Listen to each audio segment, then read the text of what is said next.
ഒരു കാര്യം പ്രധാനമായുള്ള പരാതി വന്നത് 11 ദിവസം മുമ്പാണ് ഈ അപകടം മുതലപ്പുഴയിൽ അപകടം നടന്നത്. ഈ രണ്ടുപേരെ കാണാതായത്.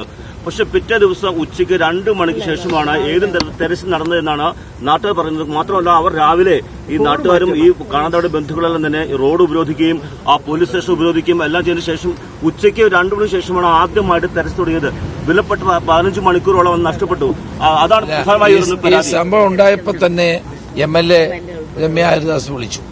അപ്പോൾ തന്നെ കോസ്റ്റൽ പോലീസിനുള്ള അറേഞ്ച്മെന്റ് ഞാൻ ചെയ്തു.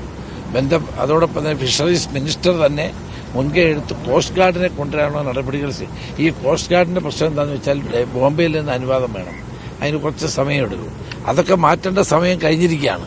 ആ ഗോൾഡൻ ടൈമിൽ ആ അവേഴ്സിൽ അടിയന്തരമായ സെർച്ചിങ് നടത്തിയാൽ ആണ് ഏറ്റവും ഫലപ്രദം. അപ്പം അതുകൊണ്ട് കോസ്റ്റ് ഗാർഡിന് വന്നൊരു കാലതാമസമാണ്. അതിന് മാറ്റാൻ വേണ്ടി കേന്ദ്രത്തിന് മുമ്പിൽ ഞങ്ങൾ റെപ്രസെന്റ് ചെയ്യും.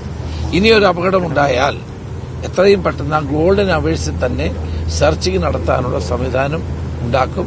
അതിന് ഒരു SOP ബഹുമാനപ്പെട്ട മന്ത്രി ഫിഷറീസ് മന്ത്രി തയ്യാറാക്കുകയാണ്. അദ്ദേഹം അത് പറയും.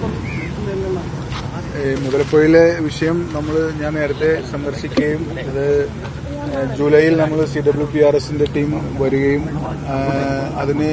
അതിന്റെ റിപ്പോർട്ട് അനുസരിച്ച് നമ്മൾ മുമ്പോട്ട് പോകുമെന്നാണ് പറഞ്ഞിരുന്നത്.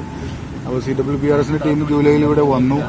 ഇനി അതിനുശേഷം നമ്മുടെ ഇവിടുത്തെ ലോക്കൽ അറിവുകൾ കൂടി നമ്മളൊന്ന് പരിഗണിച്ച ശേഷം ടെക്നിക്കലായിട്ട് സാങ്ഷൻ കിട്ടിയാൽ ഇതിന്റെ ബാക്കിയുള്ള വർക്ക് നമ്മൾ തുടങ്ങും. അതുപോലെ ഡ്രഡ്ജിങ്ങിനുള്ള ഓർഡർ ഓൾറെഡി ഗവൺമെന്റ് കൊടുത്തിട്ടുണ്ട്. ജിയോ ഇറങ്ങിയിട്ടുണ്ട്.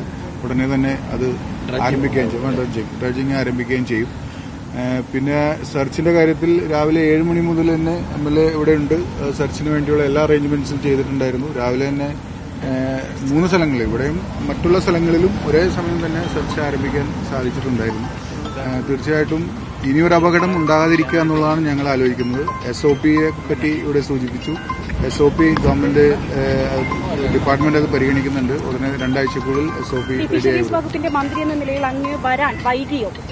അല്ല, ഞാൻ ഇതിനകത്ത് നിങ്ങൾ നേരത്തെ സൂചിപ്പിച്ചതുപോലെ ഏറ്റവും പെട്ടെന്നുള്ള ആക്ഷനാണ് ആവശ്യം. അതിനുവേണ്ടിയുള്ള എല്ലാ കാര്യങ്ങളും നമ്മൾ ചെയ്തിട്ടുണ്ട്. MLAയുമായി അന്ന് ബന്ധപ്പെട്ടു. എല്ലാവരും അതിന് ബന്ധപ്പെട്ട എല്ലാ ആളുകളുമായി ബന്ധപ്പെട്ടു. ഇപ്പൊ ഇന്ന് എന്നോട് വിൻസെന്റ് MLA സൂചിപ്പിച്ചത് ചരിത്രത്തിൽ ആദ്യമായാണ് ആദ്യ മണിക്കൂറിൽ തന്നെ ഹെലികോപ്റ്റർ വരുന്നതെന്ന് അദ്ദേഹം ഇപ്പോൾ നമ്മൾ കാറിലിരുന്നപ്പോൾ സൂചിപ്പിക്കുകയും ചെയ്തു. അദ്ദേഹത്തിന്റെ അനുഭവത്തിൽ ആദ്യമാണെന്നാണ് അദ്ദേഹം സൂചിപ്പിച്ചത്. അപ്പൊ അതേപോലെ എത്രയും പെട്ടെന്ന് ഇത് കോർഡിനേറ്റ് ചെയ്യാനുള്ള ശ്രമം നമ്മൾ നടത്തിയിട്ടുണ്ട്.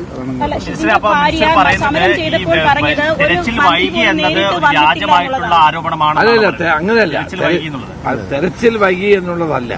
ഞാൻ പറഞ്ഞല്ലോ, കോസ്റ്റ് ഗാർഡിന്റെ ടീം വരാൻ താമസിക്കും. കാരണം അതിന് ചില പ്രൊസീജിയേഴ്സ് ഉണ്ട്. അപ്പൊ അത് മാറ്റാനാണ് നമ്മൾ ശ്രമിക്കുന്നത്. കോസ്റ്റൽ പോലീസൊക്കെ അപ്പം തന്നെ വന്നു, ഹെലികോപ്റ്റർ വന്നു. എന്നാൽ പക്ഷേ ഏറ്റവും എഫക്റ്റീവായിട്ട് ചെയ്യാൻ പറഞ്ഞ കോസ്റ്റ് ഗാർഡുകാർ. അപ്പം അവരുടെ അത് സാങ്ഷൻ കിട്ടാനും മറ്റൊക്കെ അല്പം താമസം ഉണ്ടായിട്ടുണ്ട്. ആ ഗോൾഡൻ അവേഴ്സിൽ സെർച്ചിങ് നടത്താൻ ഉള്ള നടപടികളായിരിക്കും ഇനിയുള്ള സമയങ്ങളിൽ ഗവൺമെന്റ് സ്വീകരിക്കും. ഈ കോസ്റ്റൽ പോലീസിനെ ഇതിനുവേണ്ടി എക്വിപ്പ് ചെയ്യും. അതായത് നിലവിൽ കോസ്റ്റൽ പോലീസ് ഉണ്ട്, അവരിവിടെ ഉണ്ടായിരുന്നു. പക്ഷെ അവർക്ക് ചില പരിമിതികളുണ്ട്, അടിസ്ഥാന സൗകര്യങ്ങളുടെ കുറവുണ്ട്. അത് പരിഹരിക്കും.